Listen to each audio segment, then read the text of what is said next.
सुख के सब साथी दुख में न कोई, सुख के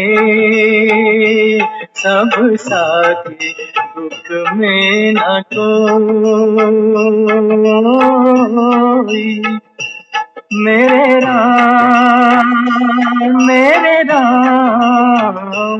तेरा नाम एक साचा तू जाना कोई, सुख के सब साथी दुख में न कोई।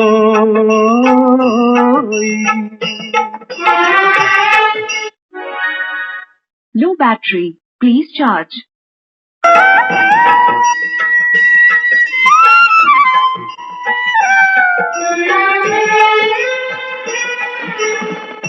जीवन आनी जानी छाया,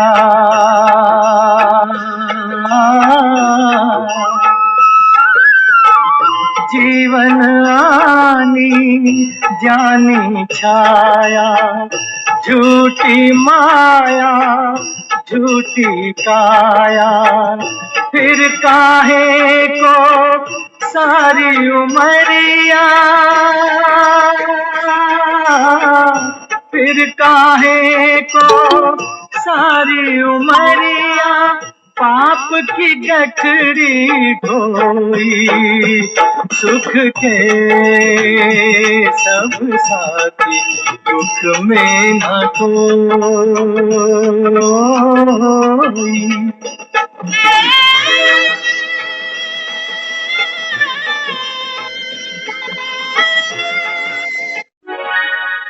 Low battery, please charge.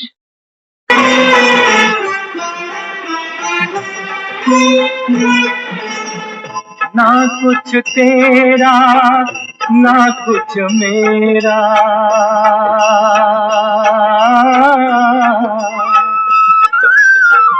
ना कुछ तेरा।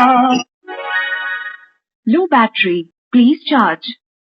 जोगी वाला फेरा, राजा हो या रंग सभी का,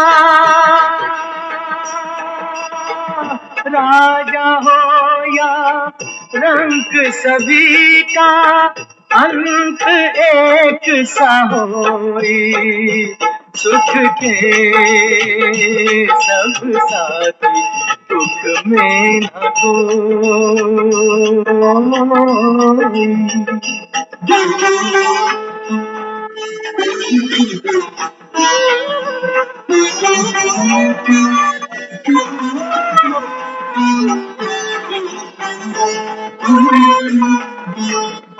बाहर की तू माटी पाके,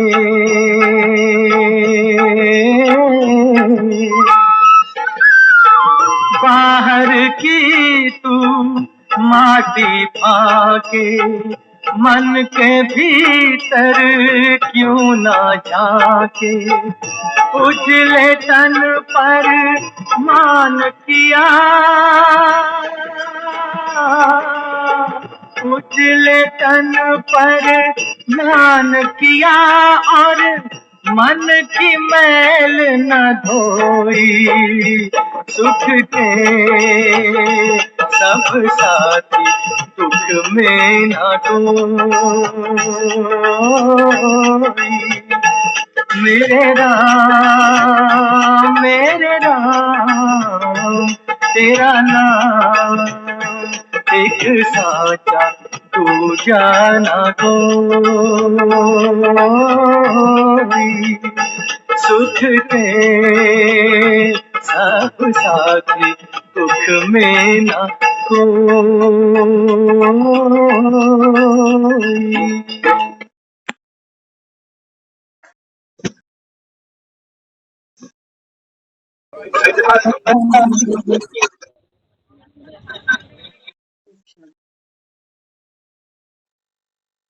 बहुत ही सुंदर ये भजन। और जब भी कोई सुनता ना कहते हैं हाँ बात तो खरी खरी है। इस दुनिया में सुख के साथी तो बहुत मिलते हैं, लेकिन दुख में कोई साथी सहारा नहीं बनता। लेकिन बाबा हमको और गहराई से समझाता है। बाबा कहते हैं बच्चे दुख तो दुखी करता ही है, वो तो प्रत्यक्ष देखते हो, रुलाता है तुमको। लेकिन सुख भी बाबा कहता है बच्चे ये दुखी होता है जो सुख की ओढ़नी ओढ़ कर तुम्हारे सामने आ जाता है, लेकिन तुम इसको पहचानते नहीं हो, इसके पीछे भागते हो, सुखों के पीछे भागते हो और दुखों से पीछा छुड़ाना चाहते। सारा जीवन बाबा कहता है यही पाप की गठरी धोते जाते हो, अंत आ जाता है, सुख तुमको मिलते नहीं और दुखों से बाबा कहता है बच्चे तुमको छुट्टी नहीं मिलती। इसी चक्रव्यूह में बाबा कहता है आत्मा अपना देह त्याग करके चल पड़ती है अगली यात्रा। तो बाहर की बाबा कहता है अभी माटी फांकना बंद करो, जिसको बाबा कहता है व्यर्थ संकल्प व्यर्थ बोल, बाबा कहता है बच्चे ये व्यर्थ की माटी है, इससे कोई ताकत नहीं मिलेगी। तुम दिखाते थे ना वो यशोदा जो थी वो पूछती थी कान्हा तैने मिट्टी खाई। बाबा कहते हैं कलयुग में तो सभी मिट्टी खाते, पर चिंतन पर दर्शन पर मत, ये है मिट्टी खाना। लेकिन बाबा कहता है बच्चे अभी माखन खाओ ज्ञान। तो सुनने में तो समझ में आती है बात कि दुख से तो हम सभी दुखी होते हैं, लेकिन ये सुख कैसे दुखी कर जाता है, ये पल्ले कम पड़ता है। तो एक बार एक दर्जी था, बस अपनी रोजी रोटी चला लेता था थोड़ा बहुत कपड़े वगैरह सिलकर, लेकिन उसकी एक पुरानी आदत थी, हर महीने 1-1 रुपए की रोज एक लॉटरी खरीदता था। पुराने समय की बातें हैं, 1 रुपए की उस समय लॉटरी आ जाती थी, आज के समय में तो नहीं आती। आदत थी उसकी, उसको कभी भरोसा भी नहीं था, कभी इंतजार भी नहीं था, कभी आशा भी नहीं थी और खुद को इतना भाग्यशाली भी नहीं मानता था कि कभी मेरी लॉटरी लग भी सकती है। लेकिन आदतन वो रोज 1 रुपए की लॉटरी खरीद आता। जैसे हम लोग आदतन रोज ब्रश कर लेते हैं ना सुबह, बस ऐसे उसकी आदत थी। गरीब आदमी था, मेहनत करता था, रात को आराम से जाकर सो जाता। अब एक दिन हैरान हो गया ये सुनकर कि आज लॉटरी लग गई। अब जिस दिन ये खबर लगी कि मेरे लॉटरी लग गई, उस दिन उसको पूरी रात नींद नहीं आई। अनेक प्रकार की कल्पनाएं सारी रात करता रहा कि अब करना क्या है, 10 करोड़ की लॉटरी, करूंगा क्या। तो अगले दिन सुबह जब गया तो उसके घर के बाहर एक बड़ी सी गाड़ी आके रुकी और उन्होंने ढेर सारे नोटों के बंडल उसको लाके दे दिए। ऐसा भाग्य तो उसने कभी सपने में भी नहीं सोचा। कहते हो ना भगवान जब देता है तो छप्पर फाड़ के देता है, लेकिन देता क्या है और कौन दे रहा है, बाबा कहते हैं ये समझ लेना। नाम मेरा होता है लेकिन देती तुमको माया ही है ये सब। जब खुश हो जाते हो पैसा बहुत आ गया, पैसा बहुत आता है तो फिर क्या क्या होता है साथ में, टेंशन बढ़ती है, इनकम टैक्स की टेंशन बढ़ती है, चोरी का खतरा रहता है, बच्चों में देखते हैं लड़ाई झगड़े शुरू हो जाते हैं। इस धन को भी संभालने की मेहनत हमको मरते दम तक करनी पड़ती है। तो खैर अगले दिन सुबह जब हुई तो बड़ी सी गाड़ी उसके घर के बाहर आई, तो ढेर सारे नोटों के बंडल। अब देख के सोच रहा है कि करूं क्या। तो पैसा आता है ना तो अपने साथ में कौन कौन सी मुसीबतें लेकर आता है, वो बेचारे ने कभी सोची भी नहीं थी, क्योंकि इतना पैसा कभी सोचा ही नहीं उसने। तो सबसे पहले तो उसने क्या किया, जो अपनी दर्जी का काम करता था वो दुकान की चाबी उठाई और जाकर कुएं में फेंका। कहने लगा अब यही थोड़ी करता रहूंगा दर्जीगिरी, अब तो शोभता नहीं है, 10 करोड़ का मालिक बन गया हूं और लोगों के कपड़े सिलूंगा। तो सबसे पहले उसने क्या किया, वो जो चाबी थी वो कुएं में जाकर फेंक दी। बड़ा मकान लिया, आलीशान गाड़ी खरीदी, शराब की बोतलें ले आया, आधी आधी रात को भटकता। कितने तो साथी संगी बन गए, क्योंकि सुख के सब साथी, दुख में ना कोई। पैसा आया तो मित्र यार भी खूब बन गए पीने खाने वाले। तो सारी सारी रात शराब पीना, रास्तों पे भटकना, वेश्यागमन करना और दिन में आकर सो जाना। कोई 1 साल ऐसा चलता गया, चलता गया, चलता गया। उस 1 साल में वो 20 साल बूढ़ा दिखने लग गया, क्योंकि जब मेहनत करता था समय पे सो जाता था, समय पर उठता था, अच्छा ठीक से खाना खाता था। अब शराब पी पी कर जो खाने में आया वो खाता गया, न सोने का समय, न जागने का समय, दिन रात शराब शराब। इतना आदतन पड़ गई न उसको नशों की कि अब थोड़ा बहुत लोगों से उधार भी लेने लग गया। वो सोच रहा था कि मैंने पैसा फूका, लेकिन पैसे ने उसको 1 साल में फूक दिया। अब उसकी हालत ऐसी हो गई कि अपने से चल भी नहीं पाता। अब बचता है, पहले लोग इसके पीछे पीछे भागते थे मिलने वाले कि कहाँ बैठा है, कहाँ मिलेगा, लेकिन अब कर्जदार इसके पीछे पीछे भागते हैं। तो ये सोचता है कि 1 साल में ये क्या हो गया, ये कैसी धन लक्ष्मी मुझ पर बरसी कि मेरा तो जीवन नर्क बन गया। तो भगवान को याद करने लगा, कहते हैं भगवान ऐसा दिन मुझे फिर मत दिखाना। अब आत्महत्या की सोचता है कि कर्जदार मेरे पीछे पड़े हैं, जिन वेश्याओं के पीछे मैं भागता था आज उन्होंने दरवाजे बंद कर लिए। तो आत्महत्या का विचार मन में आया और कुएं के ऊपर जाकर खड़ा हो, लेकिन हिम्मत नहीं पड़ रही। अब कुएं में जब जाकर गिरा तो वहां पर नजर पड़ी चाबी पर, जैसे तैसे जान बचाई और चाबी बाहर निकाल के ले आया। अगले दिन सुबह हुई, अपनी दुकान खोली, धीरे धीरे लोग उसके पास काम लाने लगे, लेकिन आदतन वो 1 रुपए की लॉटरी उसने छोड़ी नहीं खरीदनी। रोज खरीदता है और भगवान को कहता है भगवान मुझ पे कृपा करना, दोबारा मेरी लॉटरी कभी मत लगा, मैं मरते मरते बचाऊंगा। थोड़ा थोड़ा मेरा स्वास्थ्य भी बच रहा है, अभी ठीक हो रहा हूँ, धीरे धीरे दुकान भी चल रही है, लेकिन मेरी लॉटरी कभी मत लगा। टिकट भी खरीदता जा रहा है और भगवान को ये प्रार्थना भी रोज करता जा रहा है कि दोबारा मेरी लॉटरी मत लगा। दुनिया में हम कहते हैं ना, भगवान देता तो छप्पर फाड़ के देता। छप्पर फाड़ दिया भगवान, जल्दी दोबारा लॉटरी लग गई। फिर से एक आलीशान गाड़ी आई और ढेर सारे नोटों के बंडल उसके पास छोड़ गई। चस्का तो लग चुका था। फिर से वो दुकान की चाबी कुएं में फेंक आया और फिर से वो जो पहले करता था वो सब करना शुरू कर दिया। लेकिन अब वो वक्त दोबारा नहीं आया कि फिर से जाकर कुएं से चाबी निकालता। मर गया।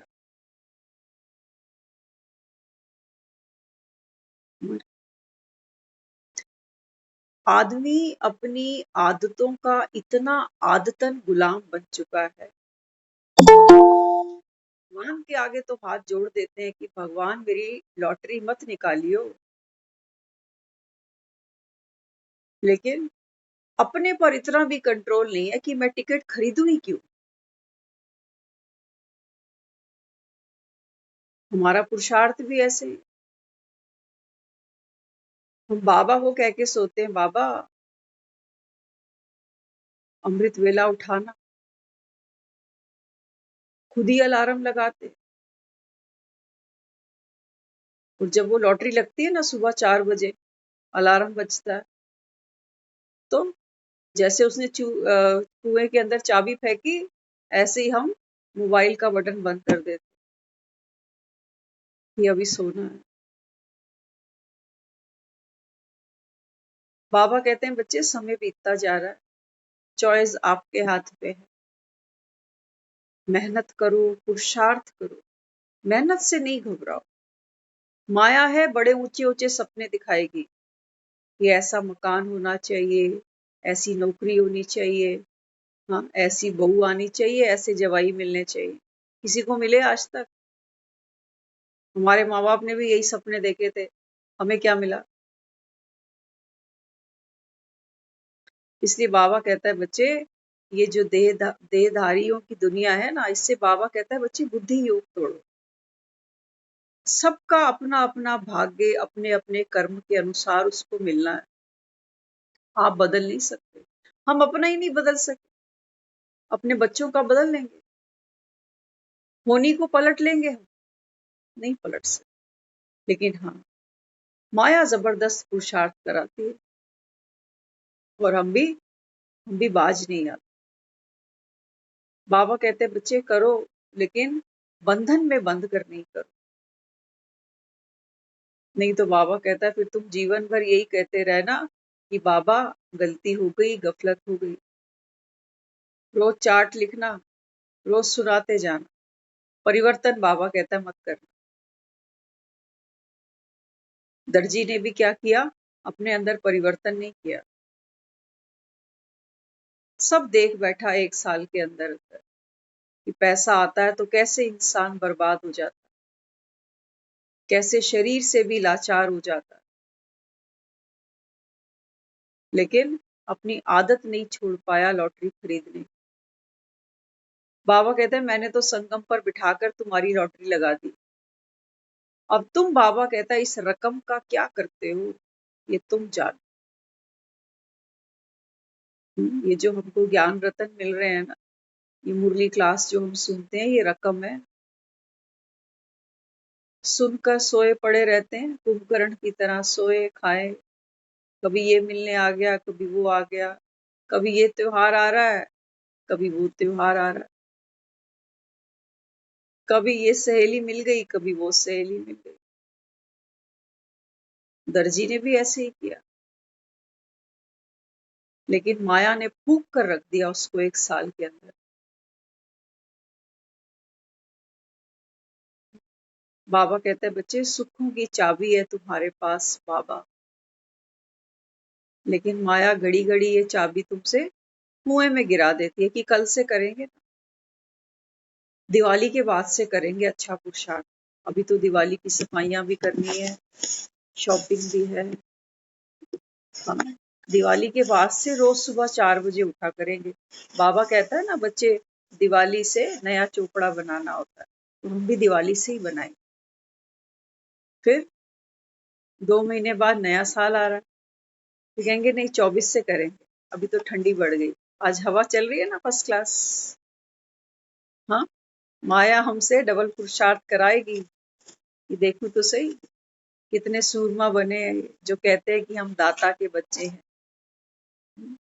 तो इसलिए बाबा आज समझाता, बाप आए हैं कांटों से तुमको फूल बनाने, बड़ा कांटा है देह भान का। बाबा कहते हैं बच्चे सबसे बड़ा जो दुख का बीज है वो क्या है, ये देह। क्योंकि जो सुख हम संसार में चाहते हैं, उन सुखों से आत्मा संतुष्ट नहीं हो सकती, क्योंकि बाबा कहता है सारे सुख तो संसार में अल्पकाल के हैं ना। आज जिस लड़की से शादी करने का मन है, मन बावरा हुआ पड़ा है कि इसी से शादी करूंगा, साल बाद सोचता है इससे डिवोर्स कैसे मिल जाए बस। आज जिस औलाद को तरसते हैं, कल ये जब औलाद आती है तो कहते हैं कौन से दिन जन्मी थी, कौन से जन्म का लेखा जोखा करने आई है मेरे साथ। एक घर, हमारी खुद की गली में 50-60 घर तो होंगे। गली की बात हो रही है सिर्फ। आप भी अपना आसपास का मोहल्ला देख लेना, इंक्लूडिंग योरसेल्फ।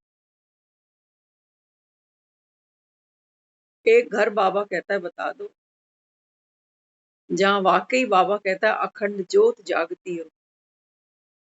बताया था ना बाबा ने कल। हाँ, बाबा कहते हैं बच्चे 9 बातों से मुक्त हो जाओ। है कोई, बाबा कहता है दुनिया में बताओ, कोई क्रोध मुक्त हो, लगाव मुक्त हो, अपमान अभिमान मुक्त हो, अप्रसन्नता मुक्त हो, परचिंतन परमत प्रदर्शन मुक्त हो। है कोई, बाबा कहता है 800 करोड़ की आबादी में तो मेरे सामने ले आओ, लेके आओ बाबा। कोई भी नहीं। माया ने, बाबा कहता है, सबको हाफ फ्राई करके रखा हुआ, और जब ज्यादा सेक लगता है तब बाबा कहते हैं और दुखी हो। थोड़ा थोड़ा वो सूखा लॉलीपॉप देके रखती है बीच बीच में। इसलिए बाबा भी क्या समझाते, देखो जो कोलू का बैल भी चलाता है ना तेली, वो भी कोलू के बैल को चारा तो डालता होगा, तभी तो चला रहा है उसको। तो माया भी थोड़ा थोड़ा चारा हमको डालती रहती है कि आज बीमारी लगी, थोड़ी थोड़ी ठीक हो रही है, ये लॉलीपॉप है, ये लॉलीपॉप। ये चीजें बिगड़ती हैं, फिर धीरे धीरे संभलती हैं, हम भी राजी हो जाते हैं कि अब ठीक है। बाबा कहते हैं बच्चे कब तक ठीक है और क्या ठीक है, दुख धाम में तो तुम बैठे हो, और यहाँ बाबा कहता है तुम सुखों की अपेक्षा की माला जपते हो, कि बेटे से सुख मिल जाएगा तो बहू से मिलेगा, पोतों से मिलेगा, दोतों से मिलेगा। इस बाबा कहता है हर आत्मा तो बेचारी सुख भोगने आई है दुनिया में, कि तुम्हारे पांव दाबने आई है। क्या करने आई है बाबा? आज बता दो कोई। हम तो जब छोटे थे, हमें याद है हमारे जो ग्रैंडफादर थे ना, वो घर में जितने बच्चे होते थे सबको बुलाते थे, कहते मेरे पांव दबाओ, और हम सब करते थे। आज बता दो कौन सा दादा कौन सी दादी बच्चों से पैर दबवा रही? वो मोबाइल के बटन दाबने से फुर्सत मिले तो आके हमारा गला भी दाबे, इन्हें फुर्सत नहीं है। जन्मता बच्चा मोबाइल के बटन दाब रहा है आज। यही सोचता है यही दादा दादी के पाँव हैं हमारे, इन्हीं को दबाने से पुण्य जमा हो जाए, तो नॉन स्टॉप दबाते हैं, छोड़ते ही नहीं।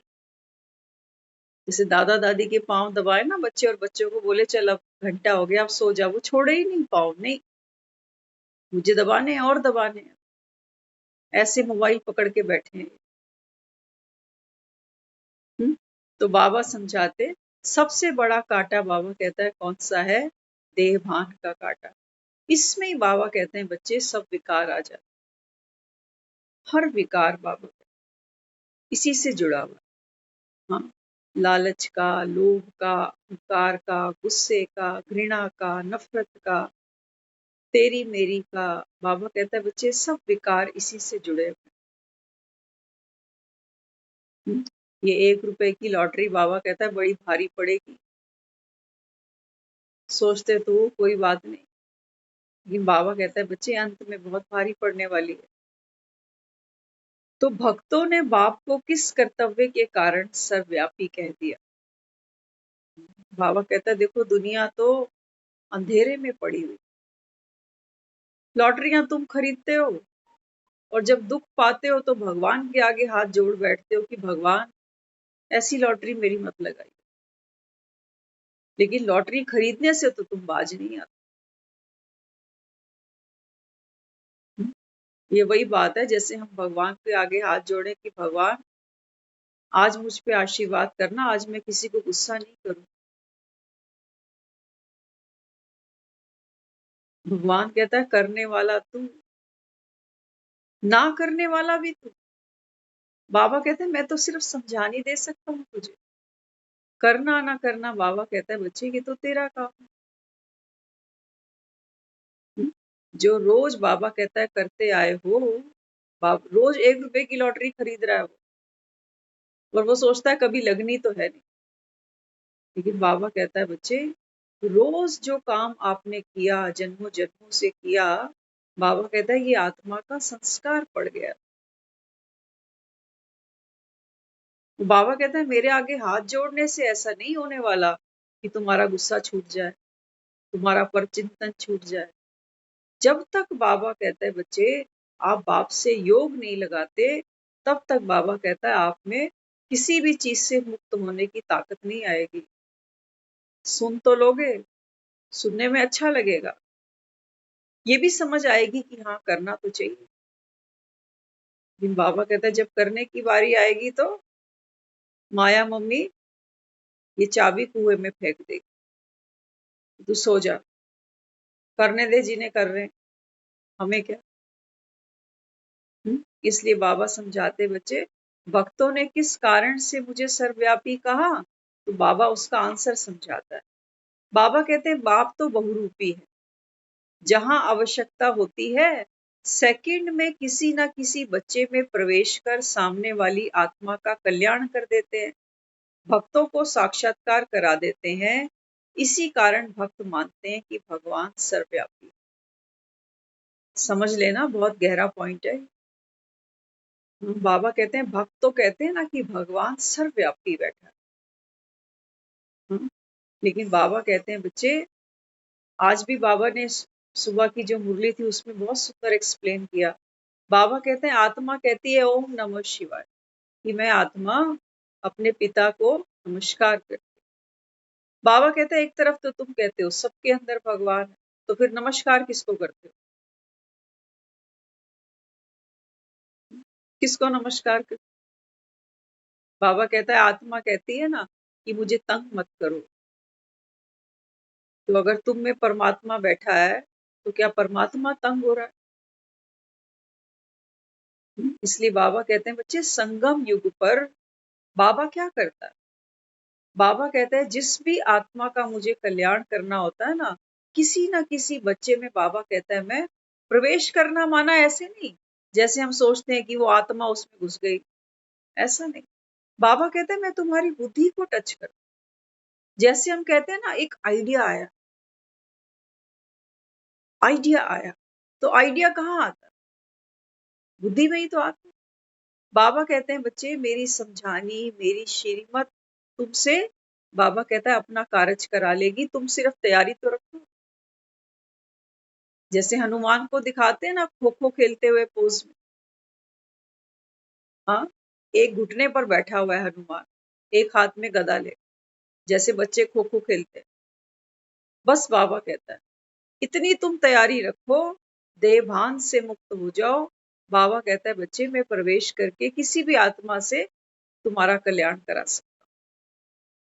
अब आप देखो दुनिया में जब हम ज्ञान नहीं भी सुनते थे, तो भी जब कोई हमारे काम आता है दुख में, परेशानी में, जल्दबाजी में, तो हम कहते हैं ना आप तो मेरे लिए भगवान बने हो। डॉक्टर्स को भी क्या आते हैं नेक्स्ट टू गॉड, भगवान के बाद तो आप ही हो, है ना।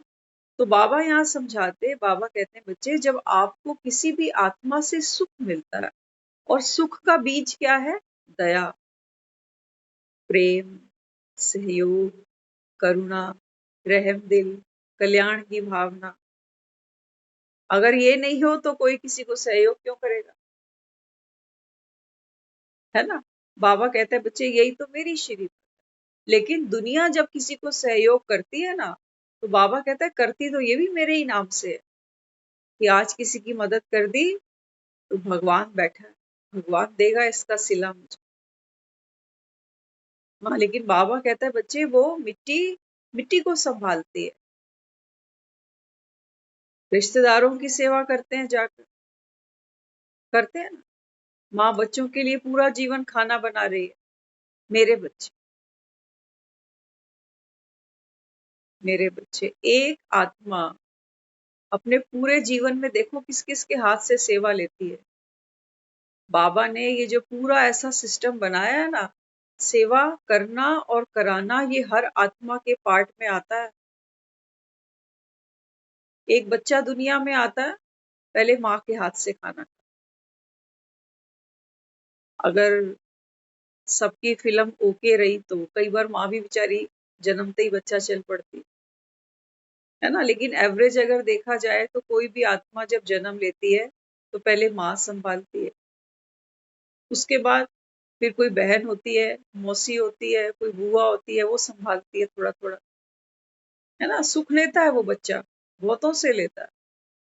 फिर धीरे धीरे उसकी जब शादी होती है तो पत्नी सुख देती है, फिर घर में बेटी होगी तो बेटी सुख देगी, फिर बहू ले आएगा तो बहू से सुख लेगा, पोतियों से सुख लेगा। जीवन का सफर है ये, ऐसे ही तय होता चला जाए। अच्छा, लेते ही जाएंगे, देंगे कब? देना भी तो है ना। हाँ, तो बाबा अपने बच्चों को क्या समझाता? बाबा कहते हैं बच्चे, ये अंतिम जन्म है। अब सर पे बाबा कहता है बच्चे और हिसाब किताब नहीं बढ़ाना।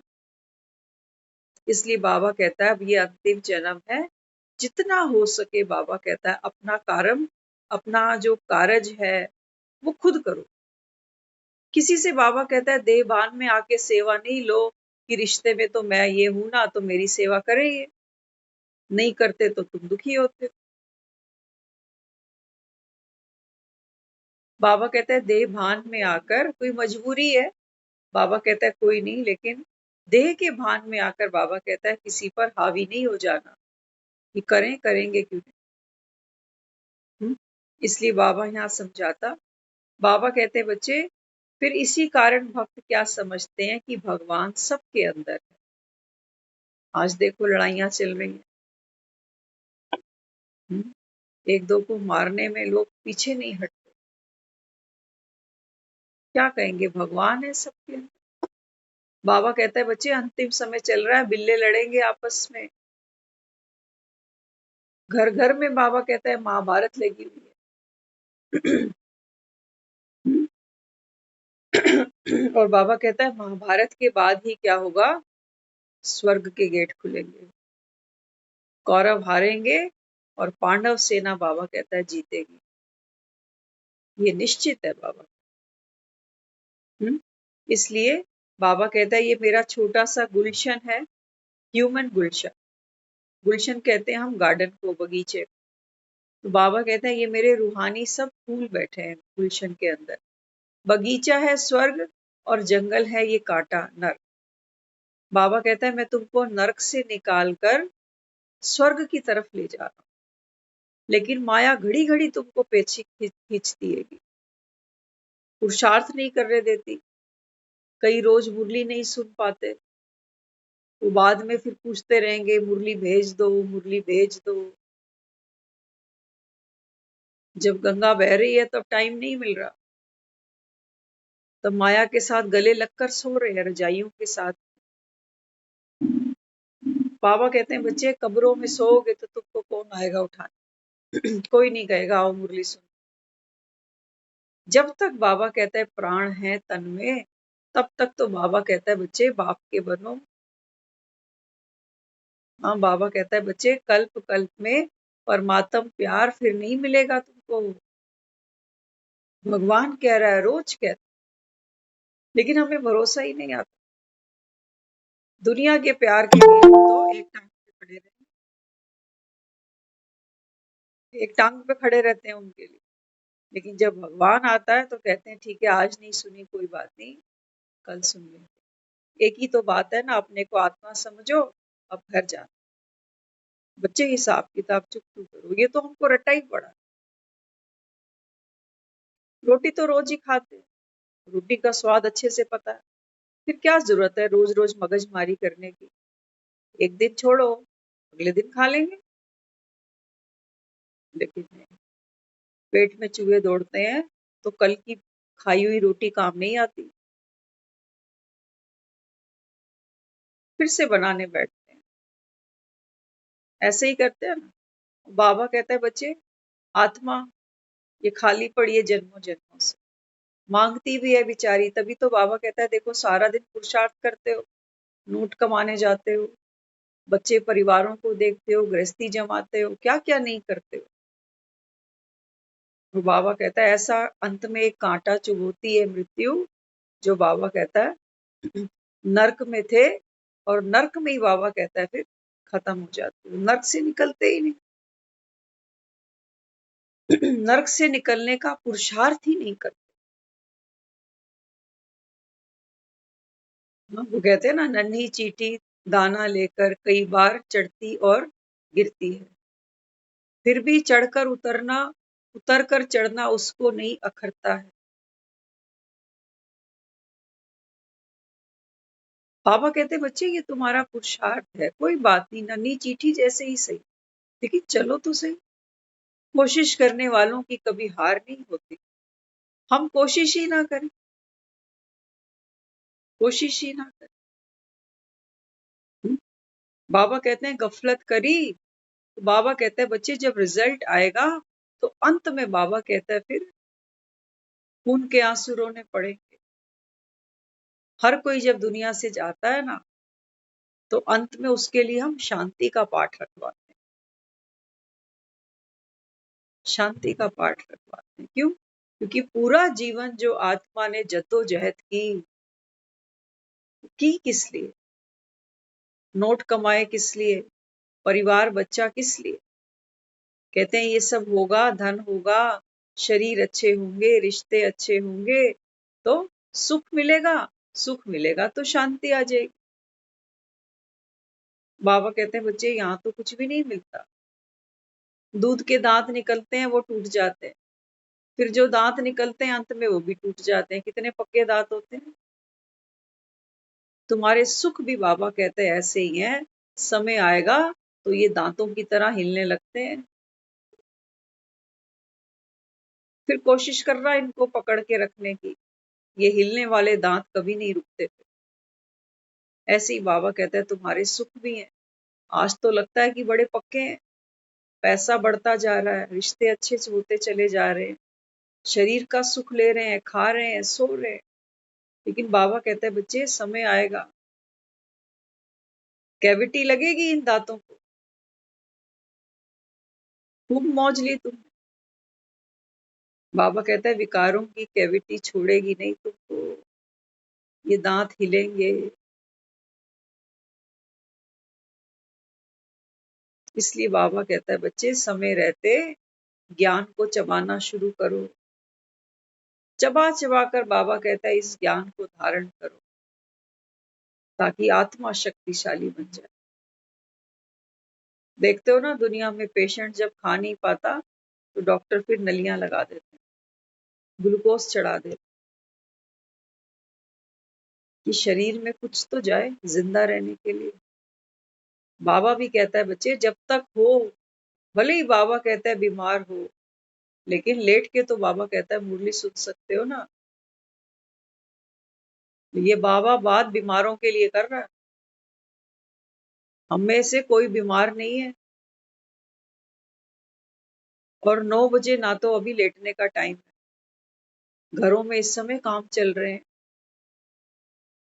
खाना बनाना, कल की तैयारी करना हो रहा है ना।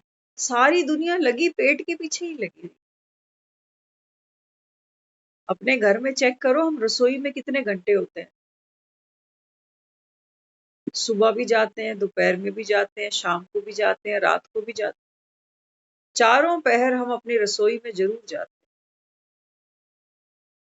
पेट भरने के लिए। और न केवल अपना, बल्कि परिवार वालों का भी जिम्मेवारी है हमारी। बाबा कहते हैं बच्चे इसको भी भर ले साथ साथ। एक सच्चा मुसलमान भी 5 बार नमाज पढ़ता है। बाबा कहता है तुम सच्चे ब्राह्मण बन के बैठे हो, सुबह उठते ही नहीं। सच्चे ब्राह्मणों के लिए बाबा कहता है मैं कहता हूँ बच्चे जो हो रहा है अच्छा, और जो होगा और भी अच्छा, जो बाप की श्रीमत पर चलते हैं। बाबा कहता है तुम मन ही मन खुश हो जाते हो कि भगवान ने मुझे कहा है जो अच्छा हो रहा है अच्छा ही होता जाएगा। बाबू कहता है अच्छा होना माना ब्राह्मण बन के, बाबा कहता है मेरी श्रीमत पर चलो। इससे अच्छा बाबा कहता है और इस संगम का कुछ भी नहीं है, और कुछ भी नहीं है। बाबा कहता है यही तुमको अच्छा बना देगी। बाकी तो बाबा कहता है दुनिया में विनाश भी होंगे, बॉम्ब भी गिरेंगे, अर्थक्वेक भी होगा, घरों में परिवारों में खिटपिट भी होगी, बीमारियां भी आएंगी, धन से बाबा कहता है दिवाले भी निकलेंगे, यहाँ सब कुछ होगा। फिर भी वो कह रहा है अच्छा होगा, क्योंकि वो कहता है तुम जानते हो कि अति के बाद फिर अंत। अब बताओ, हम जब सुनते हैं ना कि भगवान कह रहा है जो हो रहा है अच्छा, जो होगा अच्छा, तो हम अंदर अंदर ये कल्पना करते हैं कि अच्छा मतलब जो मेरे काम है ये धीरे धीरे बनने लगेंगे, जो जो मैंने मन में सोचा है वो होगा। हमारा मन क्या क्या सोचता है, क्या क्या सोचता है। कोई बीमार है तो सोचते हैं ये ठीक रहे, हम ठीक रहे, हमें बीमारी ना हो सकता है, हो सकता हो सकता है तन की बीमारी तो एक बार फिर भी कोई एक्सेप्शनल बच जाए, लेकिन मन के रोग से तो बाबा कहता है तुम नहीं बचे ना, क्योंकि मन तो बाबा कहता है बांझ नहीं बना। मन तो बाबा कहता है हर समय व्यर्थ संकल्पों के ये जो टेढ़े मेढ़े बच्चे हैं ये पैदा करता ही जा रहा होता है ना। जब कुपोषण होता है, जब एक गर्भवती महिला को अच्छा प्रॉपर खाना नहीं मिलता, तो बच्चे कैसे पैदा होते हैं उसके, टेढ़े मेढ़े से, बीमार से, अंडरवेटेड। बाबा कहते हैं बच्चे जब तक आत्मा भरपूर नहीं बनेगी ना, तब तक बाबा कहता है तुम्हारे संकल्प श्रेष्ठ नहीं बन सकते। ये बच्चे आड़े टेढ़े ही निकलेंगे फिर। बाबा कहता है फिर जैसे बच्चा कोई डिसेबल होता है तो माँ बाप उसको सड़क पे तो नहीं फेंक देते ना, पालना करनी पड़ती है। बाबा कहता है ऐसे ही जब तुम्हारे कमजोर संकल्प तुम जन्म देते हो, तो बाबा कहता है फिर जब इनकी पालना करते हो तो दुख पाते हो। एक एक विचार बाबा कहता है बच्चे आपको सुख भी दे सकता है और दुख भी दे सकता है, इसलिए डाइट अच्छी रखो। इसलिए बाबा कहता है बच्चे व्यर्थ संकल्प से मुक्त हो जाओ। ये सबसे बड़ी बाबा कहता है बच्चे तपस्या है, बहुत बड़ी तपस्या है। दुनिया दुख में है, अब ऐसा नहीं कि हम किसी का हालचाल नहीं पूछे, कहेंगे यार ये तो दुखी है ना तो दुख तो सुनाएगा। आज हम सोच रहे थे थोड़ी देर पहले अभी क्लास से, दिवाली आ रही है ना, तो बच्चे क्या करते हैं अभी पटाखे खरीद के ले आते हैं। कहाँ से पटाखे जला, पटाखे जलाते समय बच्चे और बच्चे एक खास प्रिकॉशन रखते हैं, और वो प्रिकॉशन क्या है, वो प्रिकॉशन क्या होती है, वो कहते हैं आप कोई भी बॉम्ब जलाते हो, पटाखा जलाते हो, तो एक दूरी से जलाना और तुरंत भागना है। कई बार आपने देखा है बच्चों को, पटाखा जलता नहीं है वो भागता पहले ही, कहते हैं अरे जला तो सही डरपोक कहीं का। आज हमें यही आया संकल्प कि बाबा जब हमें कहता है ना कि न्यारे हो न्यारे हो, तो देखो वो न्यारे होते हैं ना बॉम्ब जलाते समय, तो पटाखों को एंजॉय भी करते हैं और सेफ भी रहते हैं, क्योंकि उन्होंने ज्यादातर फोकस किस पे किया, न्यारे होने पर, न्यारे होने पर किया। वो जब पटाखे जलाते हैं तो माँ बाप कहते हैं बच्चों को ऐसा सिंथेटिक कपड़ा नहीं पहनाना कि जरा सी चिंगारी लगे तो तुरंत फैल जाए। करते हैं ना इतनी तैयारी तो हम सब, क्या पहनना चाहिए। हाँ, कोई फीमेल अगर जाती है पटाखा जलाने तो पहले दुपट्टा संभाल लेती है। आग से बचना तो हम सबको पता है, क्योंकि आग कितना जलाती है वो एहसास हम सबको है। लेकिन बाबा कहता है बच्चे तुम्हारे व्यर्थ संकल्प तुमको इस आग से भी ज्यादा बाबा कहता है प्रभावित करते हैं। वो तुमको नहीं दिखता ना, वो नहीं दिखता। अब सुनो बाबा कहता है कोई घर में परेशान है, हाँ, अब इतने तो नहीं कि ज्ञानी बन गए तो बाबा कह रहे हैं व्यर्थ सुनना ही नहीं, तो किसी बीमार से ये भी नहीं पूछे कि तेरी तबीयत अच्छी है ना, ये नहीं करना। पटाखा भी जलाएंगे और तुरंत न्यारे भी हो जाए। इतने दलेर मेहंदी नहीं बन जाना कि वहां पटाखा भी जला रहे हैं और वहीं खड़े हुए कि तू रो और मैं तेरे साथ रो बैठ के। इसको दलेर मेहंदी नहीं समझना, ये कमजोर आत्मा का लक्षण है कि जो भाग ही नहीं पाई। बाबा कहते बच्चे जहां खड़े हो किसी को सहयोग दे सको तो दे दो, किसी के लिए शुभ श्रेष्ठ संकल्प कर सको तो करो, लेकिन चलो घर अपने। अब हम बोले अपने घर कहाँ जाएं, घर तो एक ही है, लेकिन ये हमारा घर है। अंतर मन की गुफा में बाबा कहता है तुरंत दौड़ के आ जाओ। कितनी देर लगती है अंदर आने में, किसी को पता भी नहीं पड़ता। बस बाबा कहता है बच्चे अंत में जब यहाँ होगे ना, तब बाबा कहता है यहीं से सुरक्षित जाओगे। एक बार सुन रहे थे हम, बहुत सुंदर दृष्टांत था।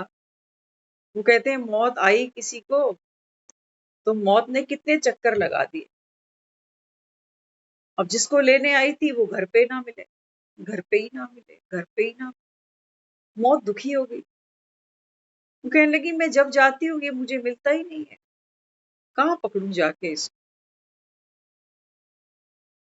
तो जो यमराज था उसने बोला बोला देखो अब तो हालत ही ऐसी है लोगों की, ढूंढने कहाँ जाओ तो मिलते कहीं और। तो यमराज ने उसको बहुत सुंदर एक युक्ति समझाई। वो कहने लगा देखो जो मरता होता है ना, आप ये नहीं सोचना कि जो मरने वाला है उसके प्राण उसके शरीर में पड़े हुए नहीं। मरने वाला जहां उसका संकल्प जा रहा है, जहां बुद्धि जा रही है, समझो आत्मा वहीं पड़ी। हमें एक दृष्टांत याद है, हमारे लौकिक में बुआ थे, बहुत पुरानी बात है, तब हम 10th स्टैंडर्ड में हुआ करते थे, 9वीं या 10वीं क्लास में थे हम तब। तो उस समय उनका एक अपना अनुभव सामने आया था, सुनकर अचंभा लगता था। उनके 3 बेटे थे, जिनमें से 2 आज नहीं है, एक तो कोविड में ही चला गया। तो वो बताते थे, हॉस्पिटलाइज थे और बता रहे जो उनसे मिलने गए ना लास्ट में, उनको उन्होंने बताया। कहते जब हम हॉस्पिटल वहां गए उनके रूम में तो हम बैठे थे क्योंकि वो बेहोश थी, ऐसा कुछ उन्होंने बोला। तो फिर जब उसको होश आया तो उसने हमें देखा कि ये आए हुए हैं सामने बैठे। तो कहने लगी तुम कब आए हो, मेरे को पता ही नहीं चला। तो कहने लगा तू सो रही थी ना, तो हम तो यहाँ वेट कर रहे कि तेरी नींद खुलेगी तब बात करें। तो उन्होंने एक अपना एक अनुभव सुनाया हॉस्पिटल में। उन्होंने जो मिलने गए थे ना, उन्होंने हमें घर आके बताया। वो कहते हैं वो कह रही थी कि मैं जा चुकी थी शरीर छोड़ के, उन्होंने ऐसा बताया कि मैं चली गई थी, वहां बड़ी लंबी लंबी लाइनें थी। ये अक्सर कई लोग सुनाते, बहुत लंबी लंबी लाइनें थी वहां। तो जब मेरा नंबर आया ना तो वो कहने लगे कि तू जा अपने बेटों से मिला कर।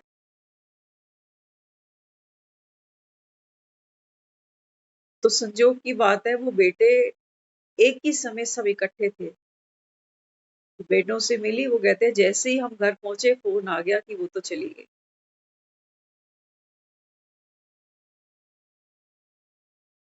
तो हम जिस पॉइंट पर अभी रुके हैं वो पॉइंट ये है कि मृत्यु जब आती है, हमें तो मृत शरीर दिखता है ना, लेकिन वासना कहाँ भटकती है? बच्चों में भटकती है, पैसे में भटकती है, कोई पुराना दर्द है, या किसी ऐसे के पीछे भागती है जो दुनिया में ही आज नहीं बैठा। तो ये मौत कहती है ये मुझे मिलता ही नहीं है, मैं जब जब जाती हूँ बस शरीर पड़ा होता है, पता नहीं आत्मा तो दिखती ही नहीं, कहाँ चली गई, कहाँ पकड़ूं इसको। तो जो मृत्यु होती है ना वो क्या करती है? इसलिए बाबा कहता है अंतमति सो गति। जहां हमारा बुद्धि का योग होगा, वहीं से बाबा कहता है बच्चे तेरी अगली यात्रा शुरू होगी। इतनी पावर है उस संकल्प के अंदर। तभी दुनिया कहती है कि मरो तो अंत में राम मुख से बोलो। लेकिन वो तो बाहर तक बात ले आए ना कि मुख से राम बोलो। वेंटिलेटर पे कोई होगा तो मुख से क्या राम बोलेगा। अंत में तो ऐसी हालत हो जाती है लोगों की कि मुख में तो गंदगी भरी रहती है, बोल ही कुछ नहीं पाते, पहचान ही नहीं पाते किसी। वासना तड़पाती है अंदर से। और बाबा कहते हैं बच्चे वासनाओं के ऊपर क्या करो अभी। बाबा कहते हैं श्रीमत की लगाम रखो। लेकिन बाबा कहता है ये आएगी किसको। कौन बाबा कहता है इस लगाम के ऊपर पकड़ रखेगा, इसको टाइट रखेगा। बाबा कहता है वो आत्मा जो सीट पर तो बैठे, घोड़े की लगाम पकड़नी है, बैठो तो सही। भागते घोड़े के पीछे भागते भागते थोड़ी लगाम पकड़ी जाती है। घोड़े पर घुड़सवार को बैठना पड़ता। तो बाबा कहता है तुम तो बाबा कहता है मन के गुलाम हुए पड़े, संकल्प भी नहीं कर पाते कि कल से हम 4 बजे अमृत वेला जरूर करेंगे। मन के घोड़े पर बाबा कहता है तुम बैठ ही नहीं पाते। देखो कितना तूफान मेल बना हुआ है ये घोड़ा तुम्हारा। बाबा कहता है जब समय बीत जाता है तब घोड़े के टाप देख देख के रोते हो कि हाय समय निकल गया, आप काश हम भी जाग जाते। हमारे पास बहाने बहुत हैं। बूढ़ा कहता है काश जवान होता तो पुरुषार्थ कर लेता। जवान कहता है अगर मैं बूढ़ा होता, रिटायर्ड होता तब पुरुषार्थ कर लेता, अभी तो बहुत से काम करते। बाबा कहता है बच्चे माया तुमको गोल गोल घुमाएगी, हाथ तुम्हारे कुछ भी नहीं आएगा। दूसरे की थाली में ज्यादा घी देखते हो। बूढ़े से पूछो बेचारे से, उसके तो शरीर में वो ताकत भी नहीं है जो एक जवान के पास है। बाबा कहता है सारी बात किसकी है, तुम्हारे बुलंद संकल्प की, और किसी में ताकत नहीं बाबा। इसलिए हम सब अनुभवी हैं। अलार्म हम सब लगा के सोते हैं, लेकिन जब अलार्म बजता है ना तो इन्हीं हाथों से हम उसको शांत कर देते हैं कि तू शांत स्वरूप है, तू सो जा। और मैं भी शांत स्वरूप हूँ, मुझे भी सोने। 6 बजे देखेंगे, जब चाय बनाने का टाइम होगा तब तो उठना ही पड़ेगा। बताना जरा, बच्चों को जाना होता है, किसी ने ड्यूटी पे दफ्तर पे जाना होता है, तब हम 10 मिनट भी लेट नहीं करते। करते हैं लेट ना जी। कहते हैं अगला मंदिर की घंटी बजा रहा है, फटाफट चाय पराठा दो इसको लेट हो गया तो फिर परेशानी हो जाएगी। उनके भी उठने से पहले हम उठ जाते हैं। आत्मा बाबा कहता है कर्म तो वंडरफुल फूटती है। बाबा कहता है बच्चे मेडल तेरे को किसी ने नहीं पहनाना, मेडल तो तेरे को एक बाप ही पहना था। बाबा कहता है यही सब तो तुम्हें करना है, लेकिन बाप की श्रीमत पे कर लो। बाबा कहता है गृहस्थी नहीं, ट्रस्टी बन के कर लो। अभी तो करते तो हैं, लेकिन बाबा कहता है आत्मा अंदर अंदर दुख भी पाती है, थक भी जाती है। वो फिर बाबा कहता है कर्म फूटते हो फिर तो। इसलिए बाबा यहाँ समझाता। बाबा कहते हैं आत्मा को सिर्फ यही ज्ञान सतयुग में रहेगा कि मेरी आयु पूरी हुई, अब नया शरीर लेंगे, बस। और बाबा कहता है इसके सिवा सतयुग में तुम्हें ये याद नहीं होगा कि हम संगम पर भगवान से मिले थे और भगवान ने हमको ज्ञान सुनाया था। तो यहाँ है लोकलाज, कुल मर्यादा, असत्य मर्यादा। वहां की मर्यादा को सत्य मर्यादा कहा जाता है।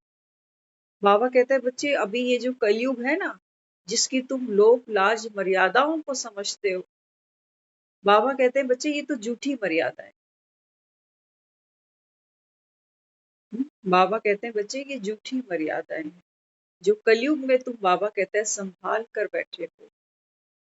इसलिए बाबा ने क्या किया, माताओं को आगे किया। बाबा कहते हैं दुनिया तो तुमको क्या मानती थी, हाँ, ढोल गवार शूद्र अति नारी सकल ताड़ना के अधिकारी। बाबा कहते हैं भगवान आकर क्या करता है, माताओं की महिमा, वंदे मातरम, तुम शिव की शक्तियां हो। तो बाबा कहते हैं बच्चे, दिखाया ना मीरा ने क्या किया, कुल को कलंकित किया। उस समय तो दुनिया यही समझती थी कि मीरा कुल को कलंकित कर रही है, तो विष भी पिला दिया उसको। लेकिन आज तो देखो मीरा के भजन गाते हैं लोग, स्कूल के बच्चों की किताबों में सिलेबस के अंदर मीरा आती है। बाबा कहते हैं बच्चे, दुनिया तुझे विष पिलाए कोई बात नहीं, विष पिलाना मना, गलत संकल्प करना, अशुभ भावना रखना, कोई बात नहीं। बाबा कहता है करने दो इनको। लेकिन बाबा कहता है तुम ये विष भी पियोगे ना, तुम्हारे लिए अमृत बन जाना। हाँ, बाबा कहता है कोई कुछ भी सोचे बोले, तुम शुभ भावना रखते जाओ तो ये विष भी अमृत बन जाएगा। बाकी ऐसा कोई मैजिक नहीं हुआ कि कोई जहर पी ले और अंदर जाकर वो अमृत बन जाए, नहीं। बाबा कहते हैं बच्चे, संकल्प को परिवर्तन करने की शक्ति मैंने तुझे दी है।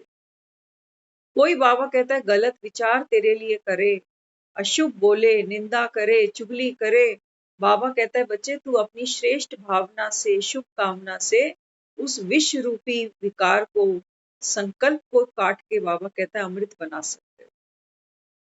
ये गायन किया गया मीरा के लिए कि विष को पिया और वो अमृत बन गया। हर्ट नहीं हुई अंदर से आत्मा, अपमान नहीं माना उसने, अपमान मुक्त आत्मा। दूसरे जो देते जा रहे हैं उसको भी सहज स्वीकार कर लिया। कहते हैं ना, ये भक्त बेचारे, नवरात्रि चल रही है अभी, ये भक्त बेचारे बोलते हैं कि जो रूखा सूखा दिया हमें, कभी उसका भोग लगा जा। तो रूखा सूखा इनके पास तो यही है। हाँ, किसी की गिलानी कर बैठते हैं, किसी के लिए कुछ गलत बोल बैठते हैं और कहते हैं भगवान हमने तो कभी किसी का गलत किया नहीं है, तो अपना हिसाब किताब चेक कर, हमें ये दुख क्यों मिल रहा है। ये भगवान को कहते हैं कि तू अपना रजिस्टर चेक कर, हम तो साफ सुथरे। इसलिए बाबा यहाँ समझाते बच्चे, याद में है बल, बाप है सर्वशक्तिवान, लक्ष्मी नारायण सर्वशक्तिवान नहीं। हाँ, बाबा कहता है अगर आप इस विष को अमृत में बदलते हो तो ये ताकत कहाँ से आई, बाप की याद के बल से। नहीं तो बाबा कहता है आप में इतनी ताकत नहीं है। मन तो क्या करता है घड़ी घड़ी कि मैं ही झुकूं, मैं कब तक सुनूं, मैं कब तक बर्दाश्त करूं, मैं कितने सबर के घूंट पीऊं। ये ताकत हमारी नहीं है, ये ताकत उस राम की है, उस राम की ताकत।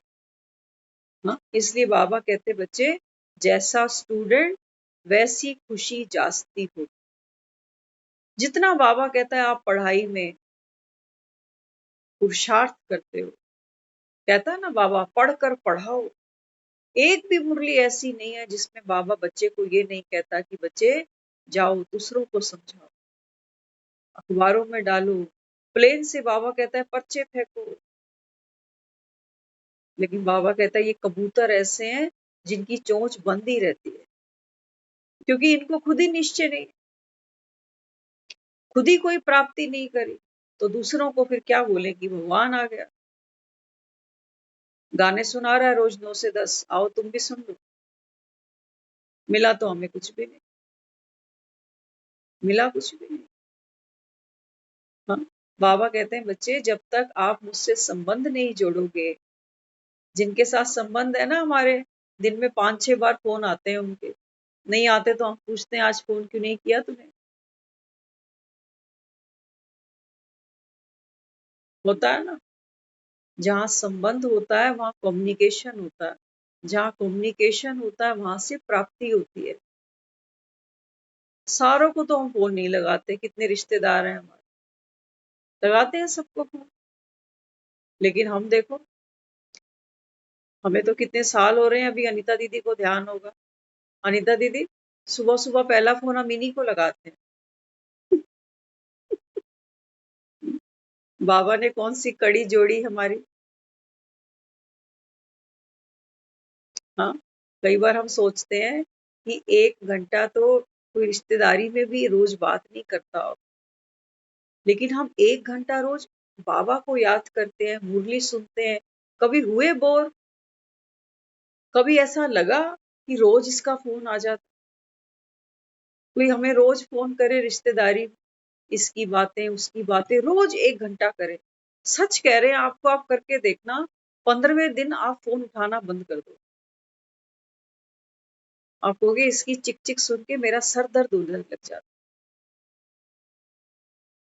नींद नहीं आती बातें सुनते सुनते, मेरी नींद डिस्टर्ब कर रखी है। और भगवान की मुरली सुनते हैं तो कितनी अच्छी नींद आती है, कितनी फिक्रों से फारिग हो जाते नहीं हो जाते। तभी तो रोज बैठते हो यहाँ पर, है ना? तो बाबा समझाते, जैसी बाबा कहता है स्टूडेंट वैसी खुशी जास्ती होगी। मंदिरों में जाकर उन्हों की ऊंचाई और अपनी नीचता का वर्णन करते हैं। भक्तों की बाबा ने बात की। बाबा कहता है भक्त बेचारे क्या करते हैं, मंदिर में जाएंगे तो जो देव मूर्ति के दर्शन करते हैं ना, उसकी तो कितनी महिमा करते हैं, उसकी ऊंचाई और अपनी नीचाई, कि हम तो नीचे हैं ना, नीच हैं, और आप तो कितने महान। तो बाबा कहते हैं यही वर्णन करते हैं भक्त। वह भी मनुष्य थे, उनमें देवी गुण थे। गुरु तो देखो भक्ति में ढेर है, कितने मंत्र देते हैं। बाप का तो एक ही मंत्र है, मन मन बना भव। आत्मा पवित्र होगी ज्ञान स्नान से, पानी व स्नान व सेवन तो रोज करते हो ना। बाबा कहते हैं बच्चे, आत्मा अगर पवित्र बनानी है तो क्या करना पड़ेगा? बाबा कहते हैं बच्चे, ज्ञान की मुरली को धारण करना पड़ेगा। सिर्फ सुनने से बात नहीं बनने वाली। सुबह की मुरली अभी पूछे तो हम में से मुश्किल से 2-4 पॉइंट किसी को याद होंगे, बाकी पता ही नहीं क्या था, है ना? इसलिए बाबा कहता है जो समझदार तीव्र पुरुषार्थी होता है ना, वो रोज मुरली से कोई ना कोई एक रतन को धारण कर। सोचो, किसी का बाप अगर डायमंड मर्चेंट हो, हमारे बाप की शॉप हो, मॉल हो बड़ा सा तनिष्क, बेटी रोज जाएगी बाप के पास, पापा आज ये आज वो, आज ये ट्राई करती हूँ, आज वो ट्राई करती हूँ। बाबा कहता है बच्चे, ज्ञान रतन लेके बैठा हूं, ना चोरी होने का डर है, गिरने की तो बात ही नहीं, लेकिन हाँ माया बाबा कहता आती है तो घड़ी घड़ी तुम्हारे आभूषण गिरा देती है। जैसे सीता ने आभूषण गिराए थे ना अपने, पुष्पक विमान में बैठी थी रावण के साथ और अपने आभूषण खुद ही फेंकती चली गई। बाबा कहते हैं यही होता है जब माया के साथ जाते हो, माया के साथी बन जाते हो, और बाप को बाबा कहता है साक्षी बना देते हो। तो बाबा कहता है फिर अपने आभूषण खुद ही उठाकर फेंक देते हो। शांत स्वरूप, प्रेम स्वरूप, आनंद स्वरूप, ज्ञान स्वरूप, एक एक करके बाबा कहता है सारे आभूषण फेंक देते हो। कि राम आएगा, हाँ तो देखेगा जो रतन मैंने दिए थे ये तो सब फेंक दिए बच्चों। राम जब आता है ना दुनिया में तो बहुत सुंदर एक गीत गाता है कि मैं तो नहीं हूं इंसानों में जो मैंने बनाए थे। अब ये इंसान क्या करते हैं, ये खुद ही अपने हाथ से मूर्तियां बनाते हैं और समझते हैं कि इसके अंदर भगवान है। भगवान आता है दुनिया में तो अपने निशान ढूंढता है कि मैंने बंदे बनाए थे, बंदों में तो रब नहीं दिखा, लेकिन इन बंदों ने इन मिट्टी की मूर्तियों में भगवान बिठा दिया। वारी दुनिया वारी माया। सोचना कभी, एक छोटा सा बच्चा होता है ना, हम एक बार मेट्रो में थे तो करोल बाग की तरफ से जा रहे थे, तो वहां वो आता है ना बड़ा सा स्टैचू हनुमान जी का, ना बहुत बड़ा मंदिर बना हुआ है वहां। तो हमारे साथ एक बच्चा था उस समय शायद 5-6 साल का। हमने उस बच्चे को बोला, देखो हनुमान जी आ गए, जय जय करो। छोटे से बच्चे ने जवाब दिया, सब सुन रहे थे मेट्रो के, कहते ये तो नकली का है। सच बात करी उसने, लेकिन हम समझदार हैं, हम कहते हैं ऐसे नहीं बोलते, पाप चढ़ता है, ये भगवान है, ऐसे नहीं बोलते, इनके पैर छूते हैं, इनसे आशीर्वाद मिलता है। बाबा कहता है जो तुमने सीखा वो इनको सिखाओ। पैर छूने से आशीर्वाद नहीं मिलते, बाबा कहता है। जिनके पैर नहीं होते ना, उनको भी अगर कोई सुख दे जाता है तो आशीर्वाद तो वो भी दे जाता है बेचारा, जिसके पाँव भी नहीं। बाबा कहते हैं बच्चे, जब किसकी अंतरात्मा खुश होती है ना, तुम्हारे बोल से, तुम्हारे विचार से, तुम्हारी गुणों के दान से, तो बाबा कहता है आशीर्वाद तो बरस जाते हैं, मांगने से नहीं मिलते ये। हम क्या कर रहे हैं? हम घर में किसी को 2 रोटियां खिला रहे हैं तो सोच रहे हैं कि बुढ़ापे में इसकी करी है तो मेरी भी हो जाएगी। हम ये सोच के करते हैं। हमारी कोई सेवा में फल नहीं है। निस्वार्थ होकर हमने सेवा कब करी? कब करी? कितने साल से किसको रोटी खिलाई, सब लिखा पड़ा है हमारे पास। नहीं लिखा पड़ा? एक बहू से पूछो, वो कहती सास ससुर को मैं इतने सालों से रोटी खिला रही, और तो नहीं खिलाती, मेरे पास ही खाती है बुढ़िया। कल हम कहीं बैठे थे तो याद आ गया। वो बता रहे थे, कहते जब हम छोटे थे ना, तो गांव में जैसे जाते हैं बच्चे नानी के घर रहने, तो बता रहे, कहते हैं जब हम जाते थे, जब छोटे छोटे थे ना, तो हमारी मामियां इतना करती थी, क्योंकि खेतों के सीन होते थे, उनके घर में ही सब कुछ बनाना। कहती इतनी वो करती थी हमारी मामी, नहाने भी सुबह शाम को जाती थी 5 बजे। कहती लेकिन अब उनकी बहुएं आ गई, तो उनकी बहुएं उनको क्या कहती है? ए बुढ़िया, ए बुढ़े। कहती क्योंकि हम तो यहाँ दिल्ली में रहते हैं ना, हमें आदत नहीं है इस टाइप की लैंग्वेज की, लेकिन वो ऐसे बात करते हैं कि बुढ़िया को बाहर बिठा, बुढ़िया को रोटी डाल दे। जैसे कुत्ते के लिए कहते हैं ना, गाय के लिए कहते हैं इसको रोटी डाल दे। कहती वो उनकी ऐसी लैंग्वेज है, और हम सुनते हैं, हम हर्ट होते हैं कि इनके लिए ये क्या बोल रहे हैं। कहते हैं अब तो बहुएं बहुत उनकी ललिता पवार टाइप की आई हुई है, अब तो हम वहां जाते नहीं हैं। बचपन में जो चले गए तो चले। तो इस समय बाबा समझाता है, बाबा कहते हैं बच्चे, ये जो संसार की आत्माएं अभी आ रही हैं, ये बाबा कहते हैं बच्चे, एक तो वायुमंडल तमो प्रधान है, दूसरा बाबा कहता है ये वो आत्माएं हैं, अभी बाबा कहता है जिन्होंने 2 4 8 10 15 20 जन्म लेने। तो बाबा कहता है ये तो कभी भी ये नहीं सोचना कि ये मीराएं बन जाएंगी, ये विष नहीं पिएंगी, ये विष पिलाने में भरोसा करेंगी। इसलिए बाबा यहाँ समझाते, अगर आत्मा को बाबा कहता है पावन बनाना है, तो ज्ञान से बाबा कहता है आत्मा पावन बनेगी। नहीं तो गांव में तो बहुत बड़े बड़े ट्यूबवेल चलते हैं पानी के, बैठे रहो आधा 1 घंटा, बाबा कहता है पवित्र नहीं बन सकते, क्योंकि पानी की तो बात ही नहीं। बच्चे कहते हैं पहले क्यों नहीं सुनाया? बाबा कहते बच्चे, कहानी शुरू से लेकर नंबरवार सुनाएंगे ना, समझाने वाले भी पूरे नहीं तो जैसे को फिर तैसा मिला। कई बार बाबा कहता है जो टीचर है, उससे लायक बाबा कहता है सामने वाले बच्चे होते हैं, टीचर नहीं समझा पाती। लेकिन बाबा कहता है बच्चे मैं आता हूँ, और बाबा कहता है टचिंग कराकर सामने वाली आत्मा का उद्धार कर देता। इसलिए कई बच्चे कहते हैं कि बाबा पहले क्यों नहीं सुनाया? बाबा कहते हैं बच्चे, कहानी कोई कैसे सुनाई जाती है? सीरियल वाइज, एक एक करके एक एक अध्याय सुनाया जाता है। हाँ, इसलिए बाबा कहते हैं सारा एक साथ तो नहीं सुनाएंगे।